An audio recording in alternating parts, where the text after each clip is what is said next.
로마서 7장 18절부터 24절 말씀입니다.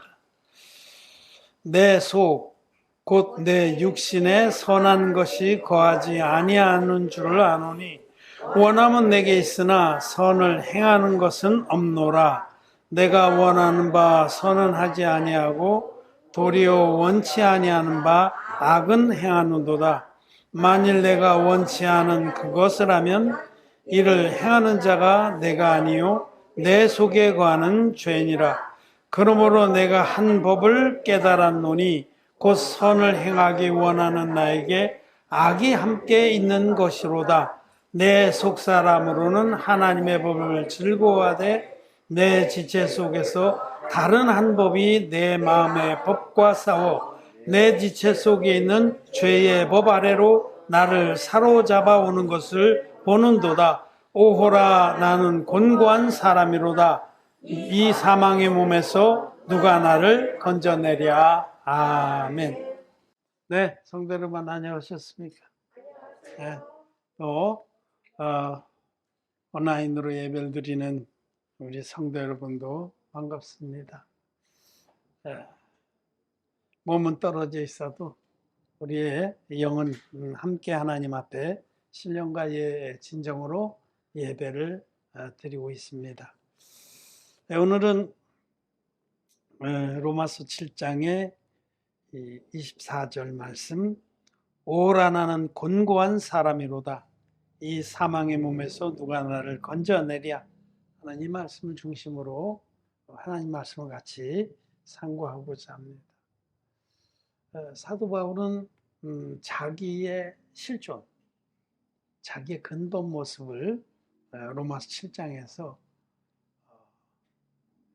설명해 주고 있습니다. 이것은 사도 바울만의 그 고백이 아니라 우리 모든 거듭난 의인들의 고백이고 모든 영혼들이 이 고백에 도달해야 할 것을 말씀하는 겁니다. 오라 나는 곤고한 사람이로다. 이것이 우리 모두의 실존입니다. 실존. 근본 모습. 우리의 근본 모습은 우리 자신만 놓고 보면 참 비참한 존재라는 뜻입니다. 오라 나는 곤고한 사람이로다. 자기 자신이 얼마나 비참한 존재인지에 대한 자각, 인식이 있어야 합니다. 그리고 그런 인식 위에 복음이 역사하는 겁니다.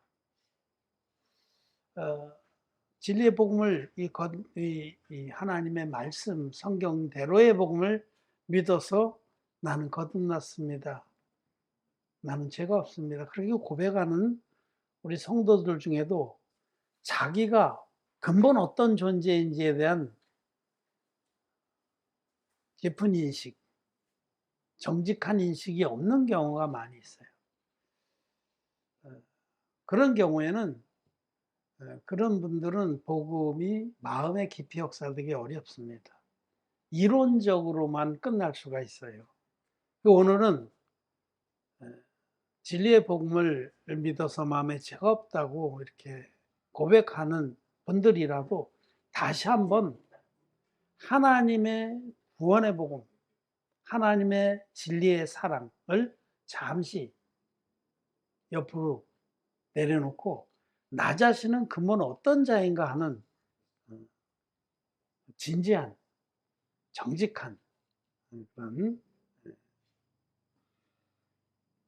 깨달음을 또는 인식을 갖기를 바랍니다. 사도 바울은 자기 자신이 얼마나 비참한 존재인지를 깨닫고 토로한 분입니다. 자기가 전에 율법을 제대로 모를 때에는 자기가 참 의로운지 알고 잘난지 알고 나만큼만 해봐라 그런 자기의에 충만한 자였는데 율법이 무엇인지를 깨닫고 나서는 자기가 얼마나 비참한 존재인지를 깨달았습니다.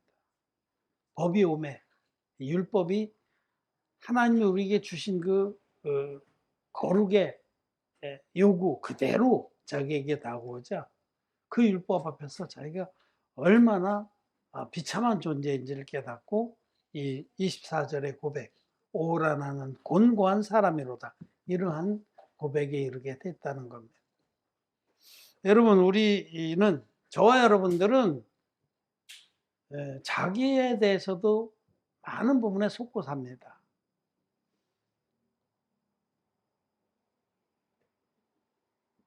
자기가 괜찮은 사람이다. 나만큼만 해봐라 하는 그런 잘못된 인식. 내가 그래도 괜찮은 자다. 나만큼만 해봐라. 이런 인식을 되게 가지고 있습니다, 여러분. 거듭나기 전에는 더욱더 그 병증이 심해요. 이 착각의 병증이. 저도 이 진리의 복음으로 거듭나기 전에는 굉장히 이 병증이 심했습니다. 나를 두둔하고 나를 높이는 병증이. 내가 그래도 훌륭하다. 내가 거룩하다. 나만큼만 해봐라. 마음에 죄는 있었습니다만은 종교인으로서 외식을 잘하면서 내가 그래도 이렇게 선행도 많이 하고 자선도 많이 베풀고 길거리에서 가출 소년도 데려다가 자식도 삼고 정신이 온전치 않은 거지들 데려다가 목욕시키고 같이 밥도 먹고 내 자산을 내어서 같이 공동생활도 하고 나만큼만 해봐라 그런 내 의의가 많았던 자입니다. 그런데 그러던 중에 하나님의 말씀을 보면 볼수록 내가 겉으로는 다른 사람에 비해서 괜찮은 것 같이 나 스스로도 자각하고 스스로도 자만심을 가졌지만 하나님 말씀 앞에 서 보니까 내가 얼마나 부패하고 더러운 자인지, 음란하고 가증한 자인지, 위선적이고 거짓된 자인지를 고백하지 않을 수 없게 됐습니다. 그래서 저도 이 바울의 고백처럼 오라 나는 곤고한 사람이로다. 누가 나를 이 사망의 몸에서 구해줄고 하고 탄식을 하게 됐어요.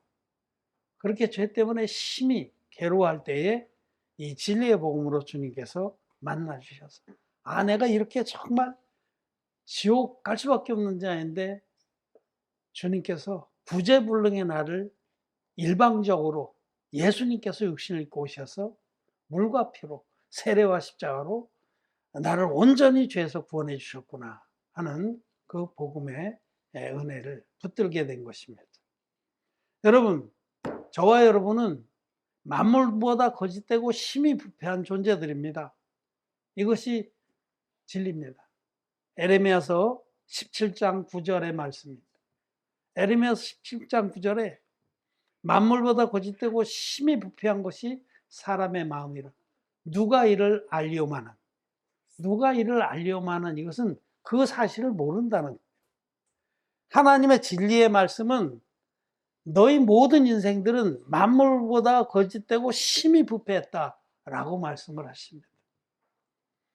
그리고 만물 중에서 아주 더러운 것들 많잖아요. 똥.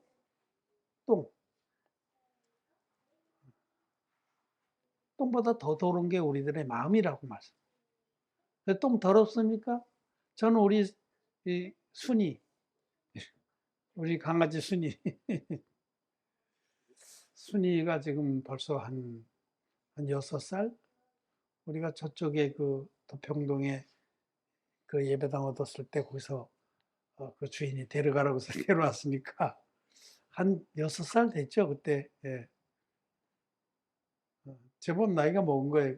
강아지들이 보통 12년이 평균 나이라고 그러니까 우리 사람으로 치면 지금 40, 50대, 40, 50대. 순이가 이제 아침마다 똥을 싸놓는데 그걸 치면서 그 생각을 꼭 해요. 내 마음보다 훨씬 깨끗한 거다. 그거 더럽다고 그러고 우리 하원이만 해도 어린이집 가면서 코를 꼭 막고 거기 지나가요. 더러운 거 아닙니다. 개똥은 특히 그 사람 똥보다 훨씬 냄새 짙게 나요. 만물보다 거짓되고 심히 부패한 것이 나와 여러분들의 마음입니다. 우리 모든 인생들은 이 말씀을 듣는 당신도, 여러분도 어떤 사람이든지 이 세상의 어떤 만물보다도 심히 거짓되고 부패한 마음을 가지고 있습니다. 이게 팩트입니다.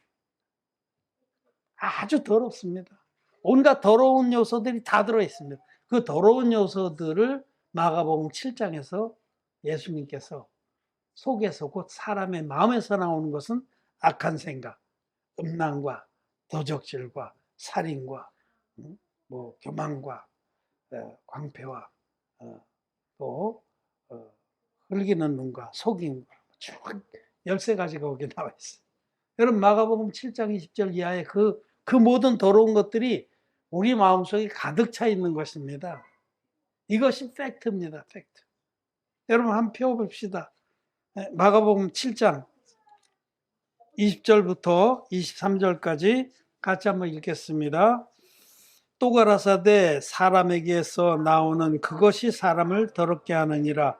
속에서 곧 사람의 마음에서 나오는 것은 악한 생각, 곧 음란과 도적질과 살인과 간음과 탐욕과 악독과 속임과 음탕과 흘기는 눈과 회방과 교만과 광패니 이 모든 악한 것이 다 속에서 나와서 사람을 더럽게 하느니라. 아멘. 진리입니다. 사람, 저와 여러분들은 사람이에요. 저와 여러분들의 마음이 이것으로 가득 차 있다라고 진리의 말씀은 우리에게 밝히 알려주고 있습니다.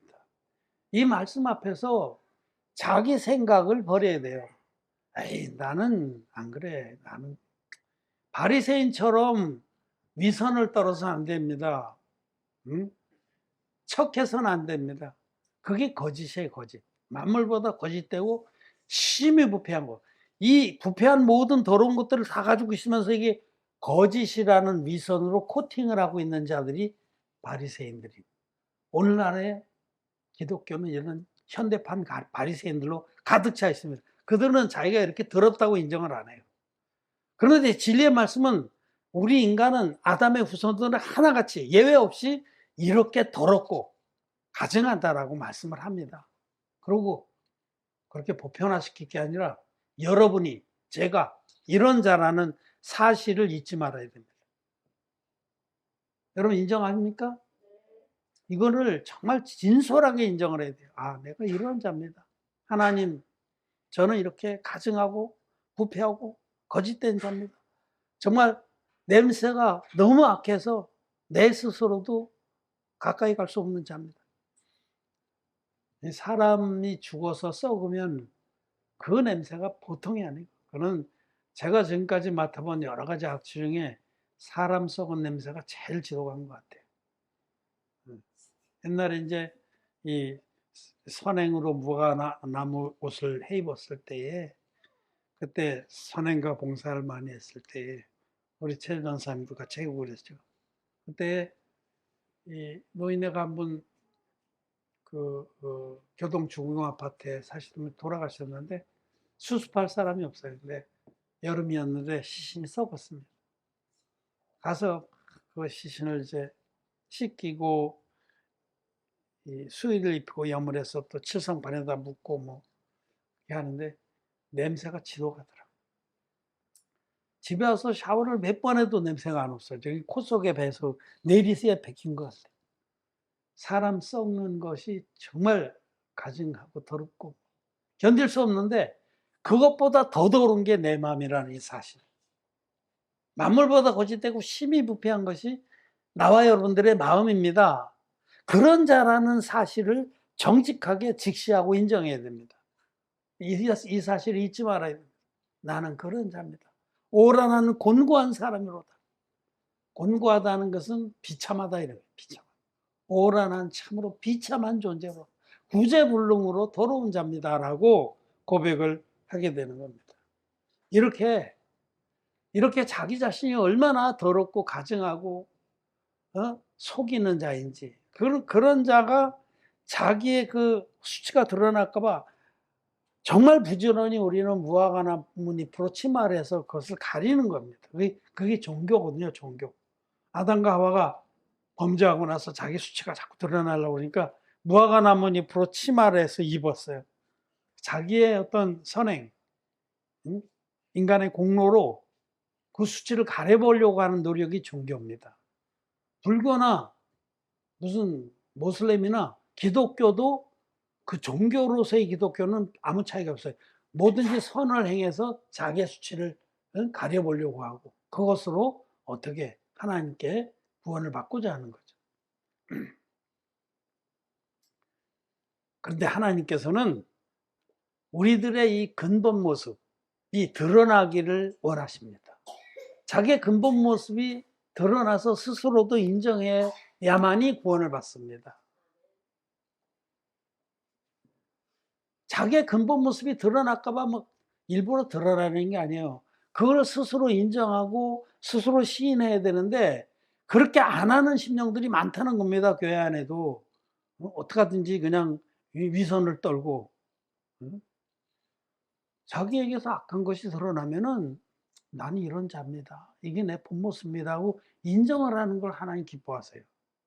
그런 자를 주님께서 구원해 주신 거지 한 95%는 스스로 잘하는데 약간 부족한 거 그것만 주님이 해결해 주신 것이 아닙니다. 우리는 빵점짜리들입니다. 1점도 없어요. 하나님 앞에. 마이너스에 마이너스.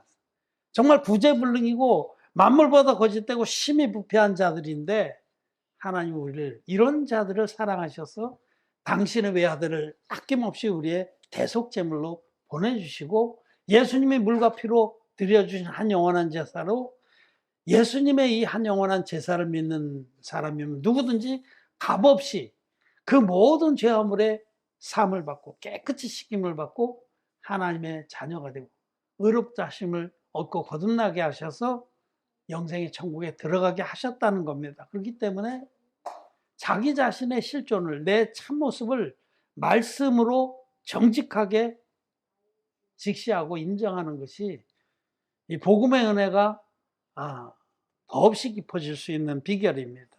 자기 꼬락서니를 모르는 사람은 복음의 은혜도 얕습니다. 한 100데나리온 빚진 자가 그 빚을 탕감해 주면 뭐 얼마나 기쁘겠어요.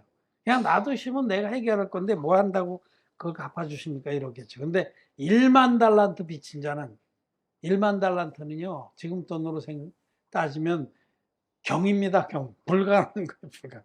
1만 달란트라는 돈은 우리로선 도저히 갚을 수 없는 액수인데 우리 주님께서 일방적으로 그것을 다 갚아주시고 값없이 의롭다 하심을 주신 겁니다. 그렇기 때문에 자기의 꼬락서니를 최대한 분량으로 지금 우리가 뭐 말씀 앞에서 맞습니다. 나는 비참한 자입니다. 그런다고 그래도 그것도 하나님이 깨닫게 하시는 그 분량에는 어림도 없습니다. 정말 자기 꼬락서니를 우리는 자주 잊어버려요. 마치 거울을 들여다볼 동안은 자기 모습을 보다가 돌아서서는 잊어버리는 자와 같이. 고린도서에 그런 말씀하잖아요. 우리가 이렇게 말씀 앞에 확인하고 나도 조금 있으면 자기 의가 새록새록 올라와서 조금만 건드리고 얼마나 막 그냥 난리를 떠는데요. 내가 그런 사람인지 아냐. 그런 사람입니다, 여러분. 응? 교만하고 거짓되고 부패하고 가증하고 그런 자들입니다. 자기가 어떤 자인지를 깊이 깨닫고 인정하는 사람은 주님 앞에서 설 때마다 늘 유구무원이 되는 거예요. 이런 자를 값없이 의롭다고 해준 주님께 감사를 드립니다. 그래서 자기 모습의 그 근본 모습이 드러나는 것을 하나님이 기뻐하십니다. 여러분 창세기 1장을 보면 창조의 7일에 관해서 말씀을 하시는데 창조의 셋째 날 하신 일이 뭐냐면 첫째 날은 빛이 있으라 해서 빛과 어둠을 나누시고 둘째 날에는 궁창을 만드셔서 물과 물을 나누셨어요. 응? 이것이 우리 영혼들에게 행하시는 하나님의 구원의 섭리를 큰 그림으로 설명하시는 거거든요. 빛이 있으라. 그는 예수 그리스도를 보내서 의인과 죄인을 나누신다. 빛과 어둠을 나누신다. 둘째 날에는 궁창을 만드시고 물을 궁창 위의 물과 궁창 아래 물로 나누신다. 제일 그 다음에 거듭난 다음에 제일 중요한 거는 어떤 물을 마시느냐예요. 어떤 물을. 궁창의 물, 순수한 하나님 말씀을 마셔야 돼요. 궁창 아래 물은 인간의 온갖 더러운 교리들이 섞인 거, 인간의 욕망과 거짓된 주장들이 섞인 이 땅의 교리들. 초등학문과 철학들. 이런 것들은 마시면 안 되는 거예요. 거듭난 의인들은. 그래서 셋째 날에 하나님께서는 천하의 물을 한 곳에 모으고 묻이 드러나게 하시고. 우리가 복음을 듣고 나서 점점 더 이 부분이 더 선명해지는 거예요. 묻이. 자기의 근본 모습이 드러나게 하시는 거예요. 자기를 덮고 있던 모든 거짓과 위선의 물들은 다 한쪽으로 모이고 자기의 근본 모습이 드러나게 하셔서 그 땅에 생명의 역사를 시작하십니다. 땅은 풀과 씨 맺는 채소와 씨 가진 열매 맺는 과목을 내라. 생명의 역사는 자기의 묻이 얼마나 더러운지를 인식하고 고백한 자들의 마음에서 일어나는 겁니다. 생명의 역사는 그렇게 일어나는 거지. 땅 위에 바닷물이 덮고 있으면 거기에 나무도 풀도 씨 가진 채소도 못 자랍니다. 묻이 드러나야 됩니다. 이 묻이 드러나라. 너의 근본 모습을 직시하고 인정을 하라는 겁니다. 하나님이 기뻐하셨어요. 묻이 드러나라 하시면 그대로 되느냐. 하나님 보시기에 좋았더라. 여러분, 자기가 얼마나, 내 자신이 얼마나 더럽고 부패하고 거짓된지를 말씀 앞에서 정직하게 인정하고 시인하는 것이, 깨닫고 시인하는 것이 하나님이 기뻐하시는 역사입니다. 그렇게 정말 자기의 꼬락선을 아는 자에게 생명의 역사가 있는 거예요. 그걸 부지런히 물로 덮어서 아름다운 척하고 그런 자에게는 생명의 역사가 안 일어나요. 잘난 척하고 거룩한 척하고 옳은 척하는 그 거짓된 겁니다. 마귀가 주장하는 종교의 노선입니다. 종교인들은 그렇게 해요. 종교인들은 자기의 수치가 드러날까 봐 계속해서 덮어요. 현대판 바리새인들이죠. 뭐가 나면 잎을 덮고. 그래서 우리는 정말 우리의 근본 모습이 어떠한지를 말씀 앞에서 정난하게 직시하고 인정을 해야 합니다. 그것이 하나님이 기뻐하시는 겁니다. 그런 마음에 생명의 복음은 역사합니다. 씨 가진 열매 맺는 큰 나무가 돼서 많은 열매를 거두게 되는 겁니다. 그런데 우리가 자기의 근본 모습을 깨닫게 되는데 율법의 역할이 있는 겁니다. 율법은 여기 이제 로마서 7장에서 율법에 대해서 말씀하세요. 7절 말씀에 그런즉 우리가 무슨 말하리요? 율법이 죄냐? 그럴 수 없느니라. 율법으로 말미암지 않고서 내가 죄를 알지 못하였으니 곧 율법이 탐내지 말라 하지 아니하였다면 내가 탐심을 알지 못하였으리라. 율법이 탐내지 말라 하셨어요. 십계명이 있는 것입니다. 내 이웃의 것들을 탐내지 말라. 그 아내나 뭐 종이나 재산이나 가축이나 십계명이죠. 탐내지 말라는 율법이 없다고 하면 내가 탐내고도 그것이 죄인지 알지 못했으리라 이런 말씀이에요. 그 율법이 없었으면 우리가 죄를 죄로 여기지 않는 거예요. 간음하지 말지니라. 근데 예수님은 그 간음하지 말지니라 한 말씀을 그 말씀이 요구하는 거룩, 율법은 거룩한 겁니다.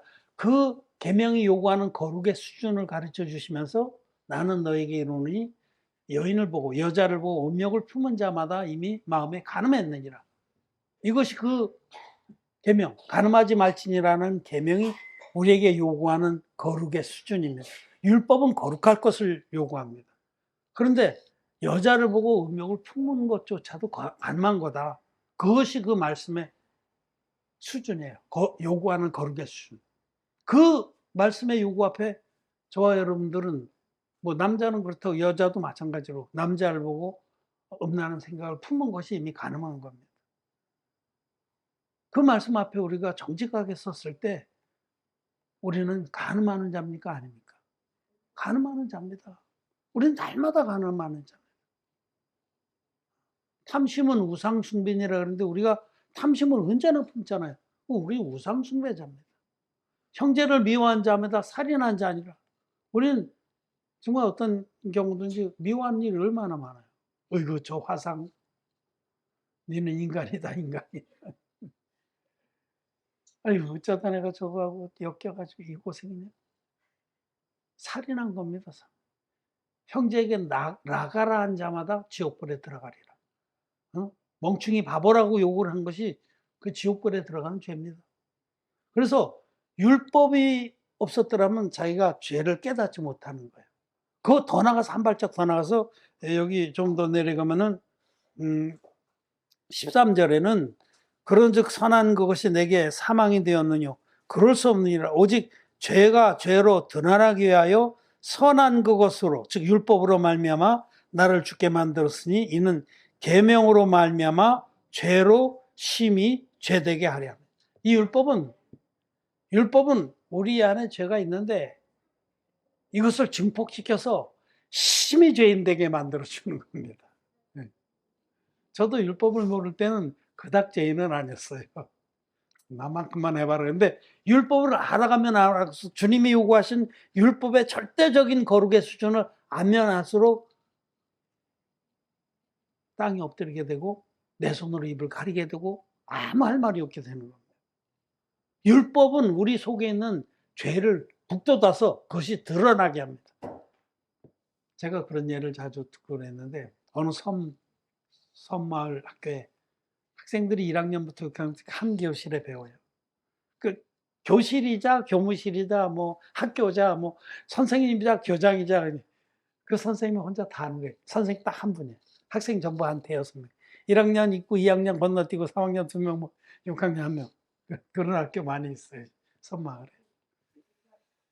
그 선생님, 여선생님이 교실 한쪽 구석에 커튼을 딱 쳐놓고 그게 교무실이란 말이에요. 그래서 선생님이 이제 쉬는 시간엔 거기서 들어가서 커튼 치고 점심시간에도 커튼 치고 거기서 도시락도 쓰시고 그러는데 그냥 보통 그냥 그러신가 보다 했어 학생들도. 근데 어느 날 선생님이 정색을 하고 너희들 내가 없다고 그래도 절대로 이 커튼을 들여다보지 말아라. 그렇게 학생들에게 그 몇몇 안 된 학생들에게 겁을 주고 주먹질을 했어요. 그 말을 듣는 순간부터 학생들은 그때부터 그 속이 들여다보고 싶어서 죽겠는 거예요. 그겁니다. 어? 네. 미국의 어떤 그 인지 언어학자 이름이 좀 조지 머식인데 그 유명한 책 그 코끼리를 생각하지 만가 코끼리를 말하지 만가 그 책을 쓴 사람이에요. 근데 사람들에게 너는 코끼리를 생각하지 마라고 말하는 순간 그들은 생각을 안 하는 게 아니라 코끼리에 대해서 점점 더 생각하게 된다는 거죠. 그게 인간의 심리의 묘한 부분이에요. 그렇습니다. 율법이 우리 앞에 다가와서 하지 말라 하면 속에서 그것을 하고 싶은 마음이 더 일어나는 거예요. 그리고 그것이 죄라는 것을 깨닫게 됩니다. 율법으로 말미암아 죄로 심히 죄되게 하려 합니다. 율법이 와서 정말 내가 얼마나 더럽고 가증하고 부패한 자인지를 깊이 깨닫게 해. 이게 율법의 기능이에요. 이게 로마 3장에서도 율법으로는 죄를 깨달음이니라 라고 말씀을 한 겁니다.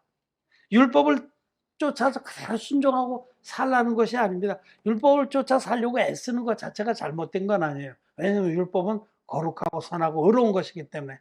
그러나 사람은 절대로 율법을 100% 순종할 수 없습니다. 흉내는 낼 수 있지만 율법의 근본적인 기능은 하나님께서 왜 율법을 주셨느냐, 우리 자신이 얼마나 가증하고 더럽고 부패한 자인지를 깨닫게 하려고 주신 거예요. 그래서 예수 그리스도 앞에 가서 항복을 하라. 오라 나는 곤고한 사람이로다. 누가 나를 이 사망의 몸에서 구해줄까 하는 그 고백을 하라고 율법을 주신 겁니다. 이것이 참된 회개예요. 참된 회개는 하나님의 율법 앞에서 자기가 얼마나 비참한 존재고 지옥 가야 마땅한 자인지를 정직하게 깨닫고 시인하는 것입니다. 그리고 하나님, 나를 불쌍히 여기시오. 나는 구제불능입니다. 라고 고백하면서 하나님께 나오는 것이 참된 회개입니다. 참된 회개에 이르지 못한 자는 구원도 못 받습니다. 오라 나는 곤고한 사람이로다라는 그 고백에 이르지 못한 자는 진리의 복음이 온전하고 온전히 은혜인 이 복음 앞에 갖다 세우고 아무리 떠먹여줘도 그 마음의 역사가 될 수가 없는 겁니다. 자기 의가 하나도 없는 의의 꼴찌라야. 오라나는 곤고한 사람이로다. 사도 바울이 디모데전서에서는 디모데에게 내가 죄인 중에 괴수노라 이렇게 고백을 했는데, 내가 죄인 중에 괴수노라라는 고백이 우리 모두의 고백이 되어야 하는 겁니다. 바울이 괴수니까 나는 그 다음 괴수 이런 거 없어요. 우리가 바울보다 훨씬 더 괴수입니다. 저는 그렇습니다. 여러분 그렇게 잘난지 몰라도 저는 그렇게 못났습니다. 우리는 이 고백, 오라나는 곤고한 사람이로다. 이 고백을 잊지 말아야 돼요. 오라나는 비참한 존재로다. 하나님이 나를 당신의 외아들을 통해서 구원해 주지 않았다면 100%, 1000%, 억만 프로 지옥에 마땅히 가야 될 자입니다. 구제불능의 존재들이 우리들입니다. 더럽고 가증하고 음탕하고 교만하고 미친 마음을 품고 하나님을 대적하는 그런 가증한 자. 마가복음 7장에 온갖 부패하고 더러운 것들을 다 가지고 있는 위에 또 거짓의 위선의 탈까지 잘 쓰는 그런 가증한 자들이 저와 여러분인데, 이렇게 곤고한 자들을 사랑하셔서 값없이 하나님 편에서 일방적으로 완전한 구원을 베풀어 주신 줄을 우리 잊지 말아야 합니다. 오늘 우리는 정말 우리들이 어떤 자인지에 대해서 다시 한번 깊이 생각해 보는, 그리고 인정하는 그런 믿음들이 있기를 바랍니다. 잊지 마시기를 바랍니다. 오라나는 곤고한 사람이로다. 우리가 죄사함을 받고 거듭난 후에도 자기의 근본 나라는 이 육의 사람은 하나도 변한 게 없어요. 이런 존재예요. 그렇기 때문에 날이 가면 갈수록 더 주님의 은혜가 귀하고 감사하고 또 찬양할 만한 은혜인 줄을 알게 된 겁니다. 말씀을 마쳤습니다.